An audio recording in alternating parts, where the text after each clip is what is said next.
She won most talkative in high school, and she has been running her mouth ever since. Welcome to the Lisa Fisher Said podcast with your host, Lisa Fisher. Okay, folks, here we go. We're going to talk, surprisingly, we're going to talk health, we're going to talk fasting, we're going to talk functional medicine, all the things that make my tail wag with Dr. Will Cole. And first, tell me, what got you interested in the functional medicine approach? Because I think you're an early adopter of that philosophy. Yeah. I started one of the first functional medicine telehealth centers over 12 years ago at this point. So I was doing telehealth my entire career, doing functional medicine my entire career, just because I've always been fascinated with science, but also fascinated with health and wellness, and the sort of amalgamation of both is something that I'm passionate about. And functional medicine was the best way that it resonated with what I was passionate about, basically. It's been a long time, but I love it. I'm immersed in cases 11 hours a day, and it never gets old. And I just love looking at labs and getting people healthy, and it's what I get to do every day. So you're a nerd. I mean, you're a talkative, likable nerd. I'm like the epitomization of nerd. Okay, let's talk about, so in your heart as a functional medicine provider, like what's the thing that makes it beat the fastest? Is it the fact that, you can help women navigate the menopause roller coaster, which if you are taking care of yourself is not that bad. I can tell you from experience. Is it your love for fasting? Like where is it that your heartbeat is? It's all of that. Those are, to me, there's this beautiful duality of what I get to do. There's the science and the art of it. And that is what lights me up the most. It's holding both and being comfortable and confident in both, is like seeing the latest research in science and seeing the amazing things of how to apply clinical nutrition and wellness and data into somebody's life. But then the art of it is being able to manifest that in somebody's life so they enjoy it and love it, and they want to keep doing it, and they want to see it through, and that there's this beautiful art piece that they get to build. Like their life is this beautiful art piece. So that's what lights me up the most. And that all of those tools, like you said, of fasting and food and labs and biohacking, all these things to me are like the colors that we get to wield within somebody's life. So that's really what it is. And the labs don't lie. When you see the labs improving, it really speaks for themselves. So your approach, though, is including lab work, but you don't write medicines, which I love. And it's maybe that the state of Pennsylvania won't let you, but I think it's a great approach. Is it because they won't let you in the state of Pennsylvania, or is it because that's really your approach? Yeah, it's mainly because we're in telehealth. Now, I coordinate with local doctors. So we have patients in all around the country.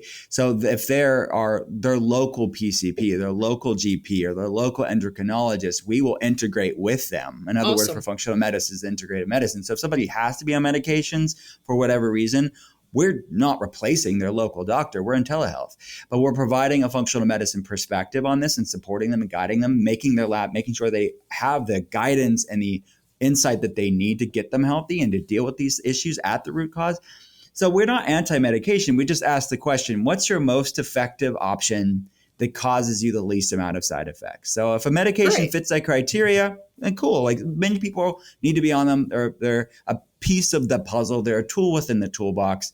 But the problem is, and you know this, like oftentimes medications don't fit that criteria. They aren't the most effective option. But that's the only option that they're given. So for me to be a resource for people to say, hey, look, like there are other options out here. I want you to have the choice, the freedom, the ability, the agency over your body, novel idea to say, okay, yeah, I want this option. No, I don't want that option. And just know what options they have. I love it. So that's really what it's about. So what got you involved then in the fasting? It's a lifestyle. It's a religion for some, but it is the way I face every day. What got you interested in fasting? Well, it's something that's been a part of my life for a long time. I think I go back to being a health nerd, and I was a teenager actually, and I worked at the finish line at the mall, and I used to use my paychecks to go to the health food store to buy the random supplement. There was a GNC in your mall. Oh, absolutely. GNC, totally. There was an independent health food store. I have to give Nature's Way a shout out. They're still open Funny. today. And I used to go and be this 16, 17-year-old kid, like really interested. So I read a book at that time called Patient Heal Thyself, written by Jordan Rubin, if you know anything about him. He's gone on to do a lot of amazing things. And now he's my friend. So it's really cool to see us. Yeah, it's full circle. And I tell him this. He's like, wow, you make me feel really old. Because as a teenager, I was reading this book. It was the self-published book too. It was before he had a publisher. And he talked about fasting and autoimmunity. And it really was that really narrowed into things like that.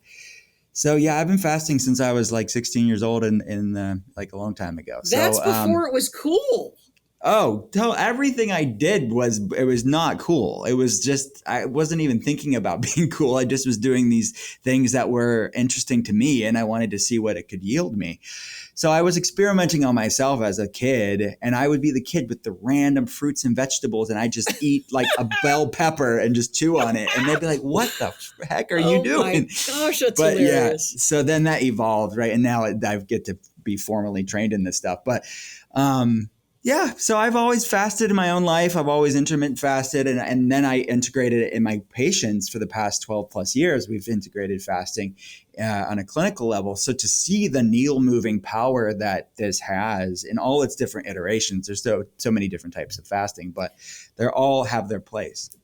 Well, let's talk about the different types. So intermittent, obvious, is exactly what it is. You fast, and then you eat, and then you fast maybe the next day.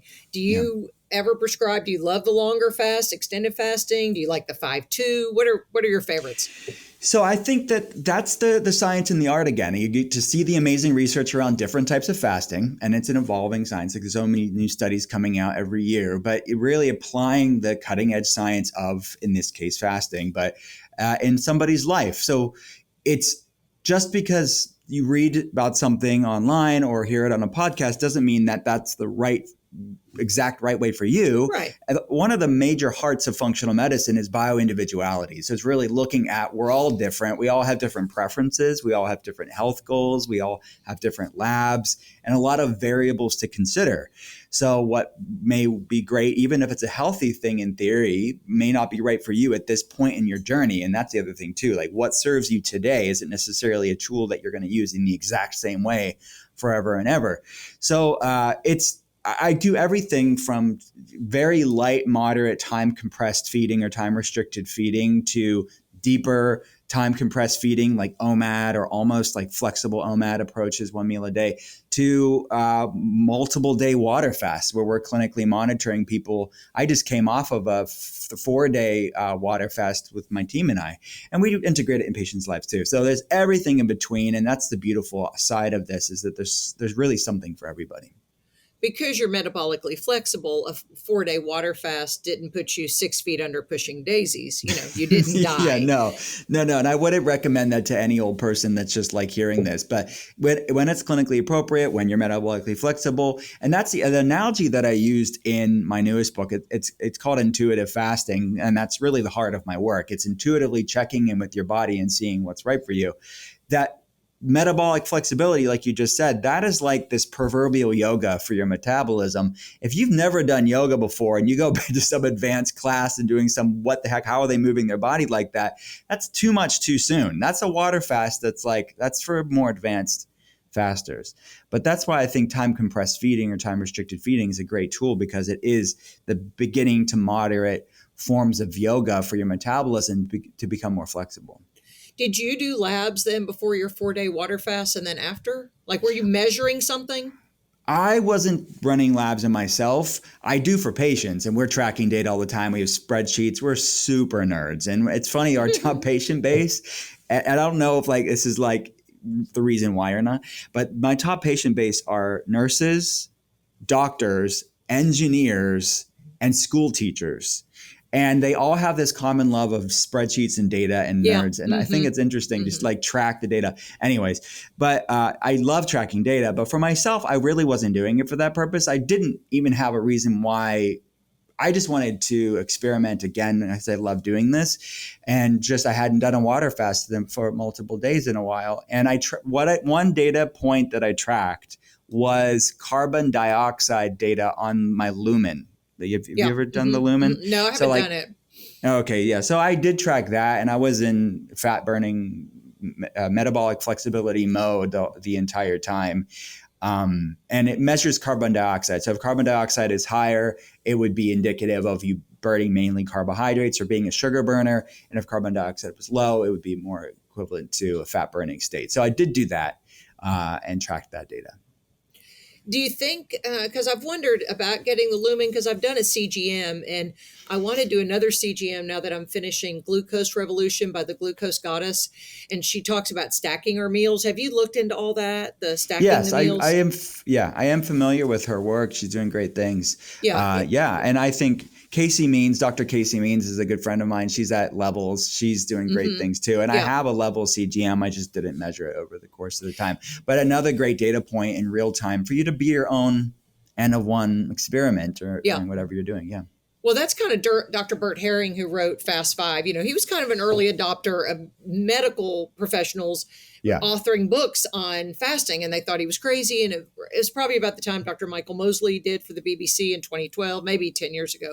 But Dr. Bert Herring's always been the study of one of how does it work for you? And that I think is the challenging part for anyone who listens to my podcast. So many episodes are about fasting, and people will say, well, it didn't work for me because I couldn't do 19 and 5, or I couldn't do 20 and 4.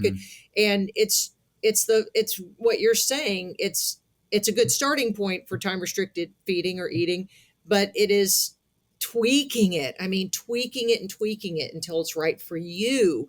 So how do you encourage someone who comes to you and says, well, it's just not working. I get too hungry, or I have migraines, or, and people have a myriad of excuses, and they're legitimate because it's what's keeping them from finishing well. How do you have them overcome that? Yeah. Well, to me, I think it's kind of like saying that yoga isn't for somebody, or working out isn't for somebody. Like someone saying, well, the gym's not for me, or working out's not for me.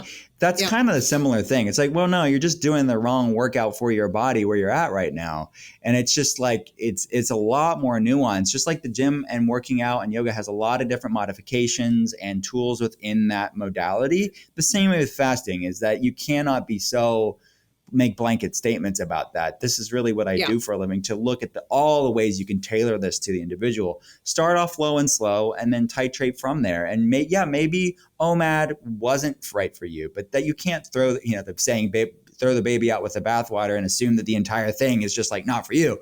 No, you just have to find the right type of fasting is the right type of fasting that works for you and you can stay consistent with and you actually enjoy. Because I see a lot of times people too, they're abusing an amazing tool. Like just like people can abuse working out, and we're always working out, they're always running, they're always really wear and tearing their body down.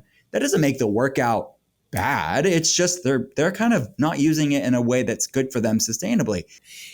Well, that's a good segue, Dr. Cole, then about exercise. I think we have, those of us in my health community, I'm not saying everybody's, but we're kind of seeing exercise. We don't have to be on a treadmill 5 days a week, because as I tell my clients, there are a lot of fat people on the treadmill if they're not addressing their insulin resistance. So kind of what's your philosophy now? Because, exercise, it's been a metamorphosis of you had to run a marathon, and now we're saying, no, really, you just need sunlight in the morning and some grounding shoes and to walk for 10 minutes. So where are you on the whole exercise paradigm? Yeah, I think that goes back to the bio-individuality too. It's like, what are your goals? What is your baseline? Where do you want to go? And then lean into it from there. So I think you're absolutely right in the sense that we do such a hyper focus in our culture. And hopefully, I agree with you, in some ways we are coming out of it, that it's all about the workout. It's all about what we're doing in those 30 minutes or 50 minutes, 60 minutes. But what are we doing the other 23 hours in the day? And we need to make our life very conducive to movement whenever we can. And I would much rather someone to be doing little micro movements throughout the day, getting outside in nature or going on a walk during lunch and doing 15 minutes peppered throughout the day versus being sedentary their entire waking hours and working out for 30 minutes. Like we need to stop over the glorification of the workout versus just move your body and be consistent with it. And the workouts can be amongst the week as added movements, but we cannot be so sedentary and expect that the workouts alone are going to be the needle mover for you. Yeah, because I think that the statistic was like gym membership was increasing, but so is obesity. So we realized, we're all looking for the golden ticket. And now I think with Dr. Bickman's book, Why We Get Sick, we're seeing that insulin resistance has so much to do with every day of our lives that if we could address that. What's your opinion then on his research, which I know you would agree is fascinating, Dr. Ben Bickman? Yeah, well, I completely congruent with what we do in functional medicine. And I would say as well, like we cannot train or work our way out of a poor diet. And I think that people have to realize that they're both sides of the same coin, and we need to really pair both. And I see for some people, the food is a major component of it. For some people, working out is a major component of it. But the pie chart's going to be different for different people, but they're both important, right? And the research is really clear on that. So I think that but I would say for most of my patients, we at least start with food, because food's going to give you the more energy, you more energy to want to work out more. When you're fatigued and inflamed, you don't really feel like you want to work out. But when you have energy, man, you want to work out. You're a lot more compelled to want to work out. You have the energy to give. Your bandwidth has increased. So we usually start with food, and then from there, you have a lot more to give to the world. And that includes working out, but also more to give to whatever you're created for, like to be the best version of yourself. So food is a very subjective, a component of somebody's life. Somebody who doesn't eat this or won't eat this. But aren't we now all saying everyone needs to throw out the industrial seed oils, like without a doubt, because that's hijacked our immune system. I mean, everything. I mean, there's just so many bad things about it. But what's your approach then on somebody? Because I don't know. The older I get, I'm pro beef. I'm pro cow. I'm pro women and protein. But there's still. I saw Kim Kardashian the other day on an ad for eating something called Beyond Meat or something, which is she might as well eat a plastic bottle. I mean, it was crap. But because the Kardashians push that way of life, then people think, well, I have to be a vegan. Now, how do you kind of navigate that? Yeah, look, there's a lot of money involved in those sort of businesses too. They have a lot of money to give to have Kim Kardashian chew on a Beyond Burger. So, Beyond Burger, but whatever it is, I mean, whatever vegan is. But you know what? And then I'm sure her health will evolve over time too, and then she'll learn over time that things are going to be. Just because something's better than the standard American diet doesn't necessarily mean it's optimal. And I think that that's a bigger, we over glorify celebrities too. And I think we need to do what's right for ourselves and quit comparing ourselves to other people, whether that be the influencer on Instagram or a celebrity. So my thought is about food. My thought. Yes, there are some things, but I call the inflammatory core 4 is top of that list is industrial seed oils, which a lot of those vegan burgers are filled with. So canola oil, vegetable oil, soybean oil, and seed oils, right? So those are pro-inflammatory. So decreasing those or eliminating them would be ideal. Number one. Number two would be gluten-containing grains. You can get better versions of these. I have a nuanced opinion about all of these things except industrial seed oils, because there are better versions like ancient grains and sourdough and things like that. But for the sake of simplicity, let's just say gluten-containing grains. Third would be conventional dairy. Again, nuanced opinion. You can get A2 milk and fermented, grass-fed, organic, all that stuff. But many people are not having the good stuff, and they're having the junk stuff. And then number 4 would be added sugar, which most people are going to get behind you on that. I guess maybe some people are going to argue about anything, but I would say added sugar is something that people need to look at and be aware of, even the nice sounding euphemisms for sugar, because most people know added sugar is not good, but their labels are misleading because they don't really know what's on the label, and they see things like agave nectar, agave syrup, and it sounds so natural, but it's still fructose, and if they're having copious amounts of that throughout the day, it's going to spike their insulin and blood sugar and inflammation levels just as much as a high fructose corn syrup. In fact, the glucose goddess, the reason I don't say her last name is because she is of French descent, and I will butcher her last name, but her first name is Jessie. Because I was listening to it on my walk, she was just saying that people for somehow have villainized, sugar, but they think agave's fine. And she said the molecule, by the time it comes down the pike, she said, you're spiking your insulin either way. Yeah. And yeah. we can't make one better than the other. It's what fructose and glucose, she said, or what it does to our glucose. And it's understanding that we think we're righteous because we're putting honey in our tea. And she said, your body just looks at it. And, of course, she wants you to have fat and protein before you even have that. And so that's why hers is approach. But agave for a long time was what the holy people had. You had agave. Yeah. You have agave, you're fine. Oh yeah, right. And look, what is that? The wellness world really doubled down on these things because it sounds natural, but the data is actually different than marketing.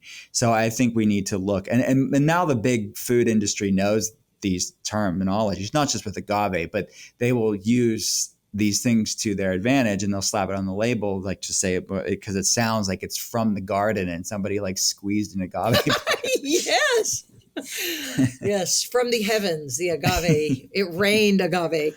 One thing that I think perplexes me in the food world, and I know, because I come from the journalism marketing side, I'm all about words, but in the U.S., they can market things that Europeans have a tighter leash on what is sold, what is marketed, what is packaged. And so someone sent me a photo of the Heinz ketchup in the U.S., all the crap that's in it, and the European version really had some more natural ingredients. So is there really a difference then in what we could buy and eat from European markets and what we get here? Yeah, I have a lot of European patients, and they have a lot more leeway. Like the guidance that we have for our American patients has to be a lot more specific and granular because there's a lot of junk in our food that the comparable ingredients, and that's packaged foods like ketchup, like you mentioned, or even soda and other things like that. But it's also their grain supply. Like I have patients that can go, they're French or they're from Sweden, and they can have the wheat and they can have these things that they would flare up if they were in the United States. And I have the American patients that go to Europe and they can have a lot more flexibility that they don't have here. It's probably multifactorial for people, Americans that go to vacation in Europe or different countries, because I think, okay, maybe it's their lowered stress levels and like it's multifaceted, but certainly we need to look at food supply and ingredients and the way that the EU is regulating things as being a component to why people can have more variety there. Yeah, because I even found my husband tried to find ancient grains, Italian ancient grains for the pasta, because I tried it was a gluten-free option. Maybe it was made with chickpeas, and it was terrible. I mean, it turns to mush. It's not a real noodle. I mean, you try to fake it with your family, and they're like, I'm not buying it. So we did use that, and maybe it was drop shipped from Italy. I don't know, but it didn't seem to bother us. Or again, it could be psychosomatic that we thought it didn't bother us. Right. Have you ever tried the jovial cassava flour pasta? It's pretty good. I've seen the box, but so it's with cassava flour. That is an amazing. Is it a grain? I mean, it's something. It's a tuber. It's a tuber. It's not a grain. It's grain free. So it's a starch. It's a tuber, but it's not. And the consistency is, in my mind, the most like that you would see like with your normal wheat pasta. So Jovial's doing some cool things. And there's other brands out there too that are doing grain-free options, like even Siete with their tortillas. Like they're delicious. Yeah. They're still carby. You still have to be mindful of the carbs. But to me, the grain protein that people have reactions to those grain proteins, this is at least a grain alternative that's a whole food based, but just still be mindful of carbs. You don't want to be having copious amounts of these things just because they're cassava. And I'll put, of course, all about you in the show notes and your intuitive fasting book, of course. But I'll put things like jovial pasta and stuff like that so people can look that up. So the clean sweep of my kitchen is no seed oils. I'm so prideful about this, except for one thing, and it's mayonnaise. The Primal Kitchen, it just doesn't do what a Duke's mayonnaise does with that crappy Really? seed oil. Yes, it breaks that's an apart. interesting It's thing. emulsifier. It's something with an emulsifier. Okay. It's interesting that you said that. I never heard a patient say that. I like the Primal Kitchen, but you know what? I have to say this, I'm not a Mayo connoisseur, and maybe that's my problem. Like I normally never had Mayo because of the ingredients. So sorry. You were sheltered.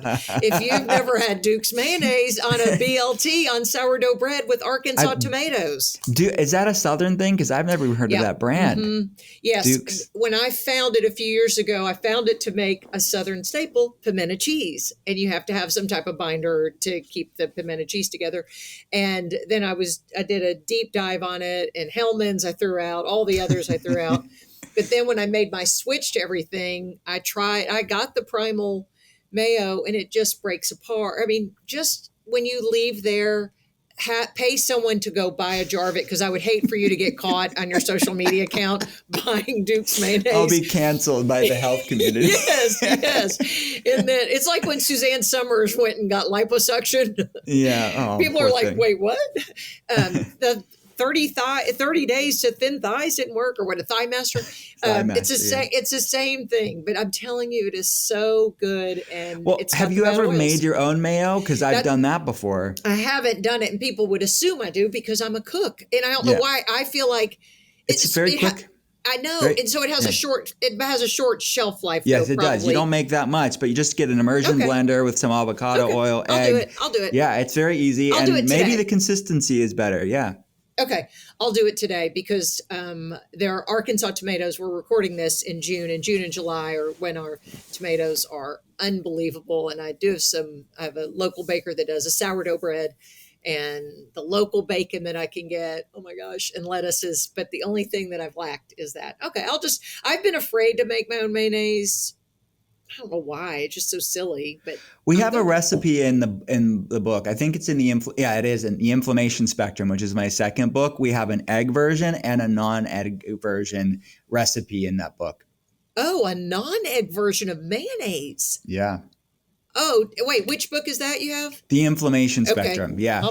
So it's newly on paperback, but you can get the hardback version. Both versions would have this, but there's two different tracks in that book, and the tracks are based on a quiz that I put in the book, and the quiz is adapted from questions that I ask patients. So based on their score, the inflammation spectrum, where they're at on the inflammation spectrum, they will have one that has egg and one that doesn't have egg, because egg is one of those healthy foods. Really, they're a wonderful food, but the albumin, the egg white, can be problematic for some people. So you could use the egg yolk if you wanted to, but there's still small amounts of the egg white on it. So that's my point about bio-individuality, that even healthy things like eggs may not be the best to have it for some people at some point in their journey. Do you know how hard it is to throw a rager around here with family members who won't eat eggs? So that's no dessert. Well, you can do macarons maybe. Like we have found that we have a gluten-free bakery in Little Rock, Arkansas, Dempsey Bakery. It's known all over the country. So maybe she has some things, but it's very hard to serve a dessert or a many baked goods for people. Two of my family members, both my daughters, cannot tolerate eggs. So, and that's why even if I have mayonnaise and foods, they're out, they're like, I can do this, this, and this, but I'll look that up. I didn't realize that there was an egg-free option. There are. And not that you like this, but the Primal Kitchen does have an egg-free one. To my knowledge, they have a vegan mayo as well. And then for baking for patients, we have a lot of egg alternatives where we substitute some applesauce. We substitute flax oil. There's some people that have egg reactions. We have a lot of alternatives for them. Okay, let's talk about one thing that it's challenging for me to get into my diet every day, because I really don't eat a whole lot just because of my as you age, I'm 100 years old. I look great for 100, but I'm almost 60. Great But plastic surgeon. yeah, right. Thanks. At my age, you just don't eat as much, and with fasting, and I'm just efficient with what I eat, so I don't get enough fiber in my diet because I also like to have proteiny things. And if my protein then trumps out the fiber, vegetables, how can I get more in what I'm eating? So, look, I think fiber is an interesting conversation because I deal a lot with people that have different autoimmune issues. They have a lot of inflammatory problems, a lot of inflammatory GI issues. So there's a time where they do not tolerate fiber. And certainly they should be judicious and start off low and slow with fiber. Oh. And that's a bigger point too. Does it make fiber bad? There's tons and tons of science to show we need fiber for health of our microbiome and microbiome diversity and cardiovascular health, go on and on. But even something as universally as loved as fiber by all the health world, even that may not serve somebody at some point in their journey. To start off low and slow, we have to work on healing the gut. So it's interesting that we even use for a time, we'll use a very lower fiber protocols for patients while we actively heal their gut. People that have SIBO or small intestinal bacterial overgrowth, you give them tons of fiber, they're going to react quite miserable. It's not the fiber's fault. Mm-hmm. It's the gut's overreaction to the fiber. But we have to meet their body where it's at. But for anybody else, like that's not that caveat, I really would focus on increasing the amount of vegetables that they're having in a day and really focusing on the amount, the higher fiber things. And something that I have patients do that's very effective at increasing bacterial diversity, increasing GI motility, and anybody that just wants to up the amount of fiber, it's resistant starch. So resistant starch is a type of fiber that resists digestion, that is basically food for the microbiome, which is all the trillions of bacteria in our body. And it eats the resistant starch and ferments the resistant starch and makes short-chain fatty acids, which butyrate is made in the gut. Butyrate is very similar to beta-hydroxybutyrate, which is the ketone that fuels you during your fast and fuels you during the ketogenic diet, which is fasting mimicking. So fiber is an important part to make butyrate. And it is definitely something that I want to work on over time and getting that bacterial diversity and short-chain fatty acid production up as a part of improving gastrointestinal health as a whole. So resistant starch is in the form of things like plantains are a good source of resistant starch. Sweet potatoes, great source of resistant starch. If you tolerate grains, cooled white rice. So some of these starches, when you heat them up and then cool them off, it actually increases the resistant starch content within the food. So you've cooked the rice. I didn't know if I had to get it cold in the refrigerator to pull it out, because then it can be gummy. I mean, I don't know. It's not beautiful then. So you're just letting the rice cool. Cool. And then that will feed your gut a prebiotic, right? We're basically saying like a prebiotic. Yep.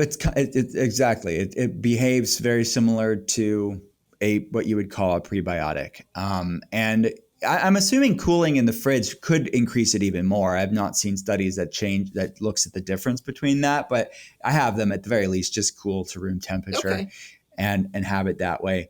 And there's, even if you don't have those actual whole food meals, part of your meals as your medicine there, you could even do, like you can buy, if you've heard of the brand Bob's Red Mill, they have potato starch. You just need a small amount of it. You get just like a teaspoon, start with that, and you can mix it in water and stir it up in water.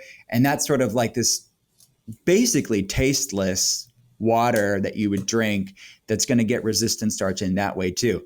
But anybody that's hearing this information, start off low and slow. You don't want to have tons of copious amounts of resistant starch, because you're going to blow it and you're going to feel uncomfortable, especially if you have SIBO or dysbiosis or something like that. But the dose matters, but start integrating that into your life. It's a great way to increase fiber. What do you think about then the fiber supplements, the powder that you can put in your drink? Yeah. That's fine. Yeah. Is that like a psyllium husk? Yeah, totally. Yeah. You could add those to your smoothie. I mean, you could blend up vegetables. You could put some resistant starch in the smoothie, and you can add like a psyllium husk as well. Yeah, that's a great way to add Jerusalem artichokes. I mean, things that people don't normally eat, that like Jerusalem artichoke is a good example. bring some of those weirder foods, maybe that it's not like your regular weekly thing, that are very fiber rich, which are great for your gut microbiome. Because I tried the green bananas, no bueno. I mean, not good. And then chicory is another option, not a coffee drinker. Yeah. So those are the two I've always thought of. And I cooled my rice once, but I think I put it in the refrigerator and then it got gummy and then I threw it out. So that was my attempt. Yeah. There is a brand out there that you said chicory. It's called Ticino, which I'm friendly with the lady who started this company. She is a tea wizard, and she actually was a part of making a lot of the teas that we drink from different companies. She was the lady behind this in the 80s and 90s. Wow. But she started her own company called Ticino, and she uses chicory root with these different interesting flavors. So it's a coffee alternative. So people want something that's herbal, that's caffeine free, that kind of has that sort of roasted type taste. That she uses things like dandelion and chicory. That is a great sources of prebiotics too. Okay. For those of us that are the clean fasters with intermittent fasting, I try to keep those kind of teas out of that window, but it's so healthful to incorporate teas into your diet, but it's just something, it's one more thing to think about. I'm like, I need that. I need the dandelion. Well, you can have it towards the end of your fast if you wanted to. That's true. Let's talk about sleep. Sleep used to be, what was it my husband would tell us, you'll sleep when you're dead. Come on, you can get by with less sleep. And I was right again. Sleep is so valuable. Let's talk. I mean, it's a nerdy thing to talk about, but it's so important. Tell me what your feelings on sleep. Yeah. So just one night of poor sleep is linked to, in studies, increased levels of high sensitivity C-reactive protein, which is an inflammatory marker. For people that, I'm sure most of your listeners know this, but inflammation is the commonality between just about every health problem. So autoimmune problems, metabolic issues, weight loss resistance, insulin resistance, to brain health issues like anxiety and depression and brain fog, all pro-inflammatory conditions. So yeah, poor sleep is not a luxury. It's a mandate on our health, and we need to give it the respect it deserves. And it's an underlying saboteur, because people they may think that they're getting good, decent quantity of sleep, but their quality completely sucks, for lack of a better word. So that's another data point that we track on with patients. We track with like either a Oura Ring or a Whoop band or something like this to look at their REM and their deep sleep, because people could be going to bed, 10 p.m., whatever, and they think, okay, this is all right. I'm getting like 7 hours of sleep, 8 hours of sleep, maybe even 6. But their quality is really not optimized. And that's something that we need to work on. So it's not just about quantity, it's quality as well. How do you increase then the quality of sleep? Well, most people are stuck in, when I'm meeting them, they're eating better than most people are, but they're still struggling. So and despite all the good things that they are doing, they are stuck in this sympathetic fight or flight, like overactivation of the sympathetic nervous system. And their cortisol levels are off, their inflammation levels are higher, the gut-brain axis is in that sort of hypervigilant mode. So there's a lot of what we're doing using food, using fasting, using physical activity, using meditation, breath work, trauma work from past trauma to shift the body more into a parasympathetic state, which when you start to do that, those are like the multiple levels of entanglement that keeps the body stuck in that sympathetic overdrive.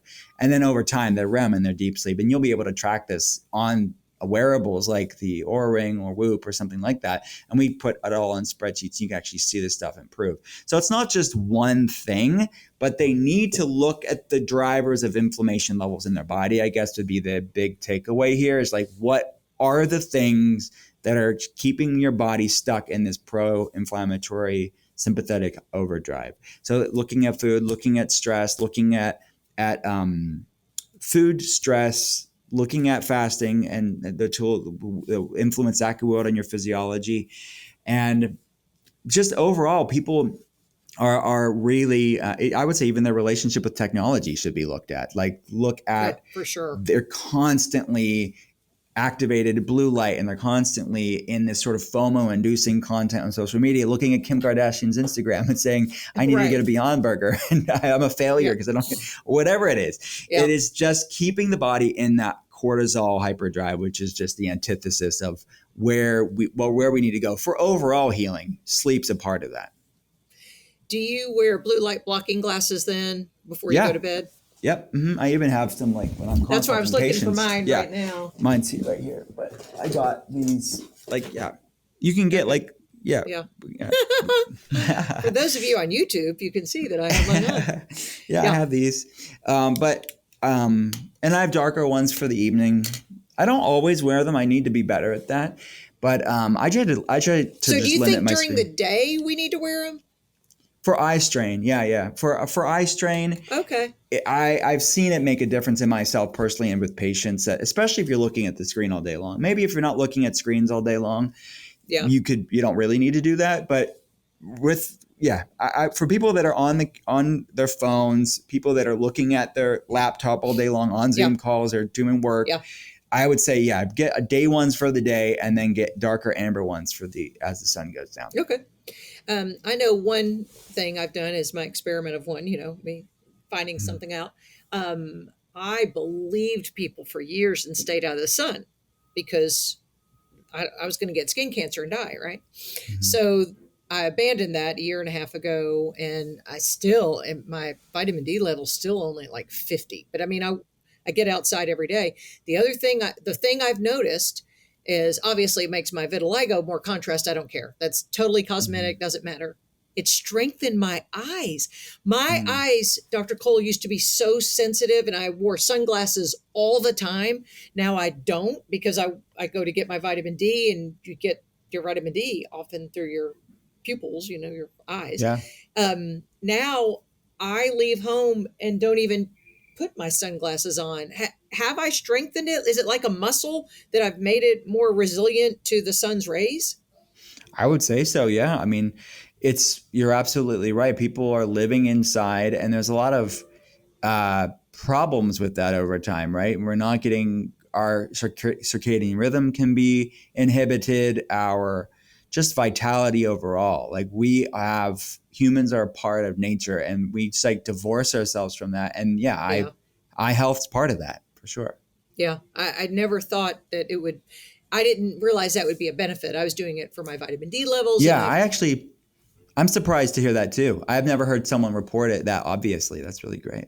Yeah. I'm afraid to say it to my eye doctor because he'll probably tell me that I'll have, I don't know, I don't know if he has the same philosophy I do in exhibiting the things that I do, like getting outside. I think if my skin doctor knew that I was outside all day with no sunscreen, that he'd probably shake and twitch and go, you have to wear sunscreen. Well, I haven't worn sunscreen now in years because finally, when that study came out saying that they were carcinogenic, we were all saying, told you so. I mean, we've been saying that too. So what's your thoughts on sunscreen and sun exposure? We talked about this recently on my podcast. It's called The Art of Being Well. The research is, the Environmental Working Group, you have to hand it to them. Like they are actually a part of some of the research, but if they're not a part of it, they're at least getting this information out there that's in the scientific journals that's being done. So I just love what EWG's work is, not just with sunscreen, but also with beauty products and also with food. Yeah. And water supply. So I really want to point people to EWG.org for all that stuff. But the research is very clear that a lot of the products that people are using on their skin's their largest organ, and they're absorbing a lot of the stuff in their body that is carcinogenic and is hormone disrupting and is inflammatory in the body. And we are just... And that going back to the EU and Europe, like there are things that are completely legal here in the States that you would never be putting it on your skin if you lived in a European country. So yeah, it's really sad state of affairs that we have to be this much advocates. But look, I think it's good to be empowered. It's good to educate yourself. I wish that things were just a little bit more transparent so people could have the ability, because who's sitting there researching all this stuff? You kind of have to be. Yeah. So to try to help people through conversations like this and with my patients, empowering them to know what to look for on labels. But I do wear a sunscreen, but I would just go for a mineral sunscreen, like a zinc oxide, titanium dioxide, something like that, that doesn't have these other benzones that are not the healthiest to have. And also, too, to not, if you're going to use one of these sunscreens, to not do the super high SPFs, because that's higher concentration of these chemicals. Oh. And the FDA and the EWG's research is really pointing to the fact that it is kind of like a false sense of protection, these high SPFs, because they really don't always do what they're said to do. So if you're going to do an SPF, do a lower SPF and get something that's clean ingredients. So you can actually go to the EWG.org, their Skin Deep, their sunscreen initiative directories, and compare what you have with that. And they have EWG verified, that is the cleanest based on the research. And then there's a numbered score, and the lower score, the best.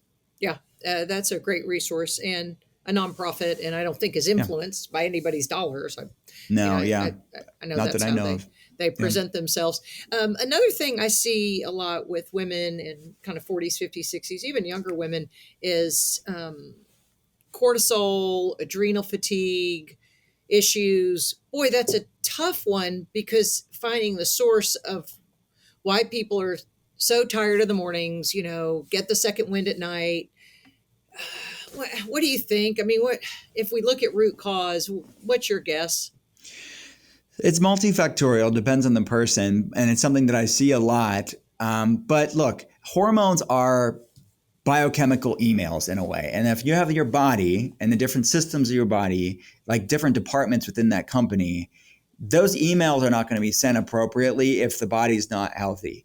So to isolate and to look at the cortisol rhythm and say, well, that's the problem. Well, these hormone dysregulation didn't happen in a vacuum. Like, there's a reason why the body is either pumping out extra cortisol or not enough, because that's what HPA axis dysfunction is. It's a brain-based issue. What we commonly call adrenal fatigue is really the hypothalamic pituitary adrenal axis. So it is cortisol high when it should be low, or low when it should be high, or it's always high or always low.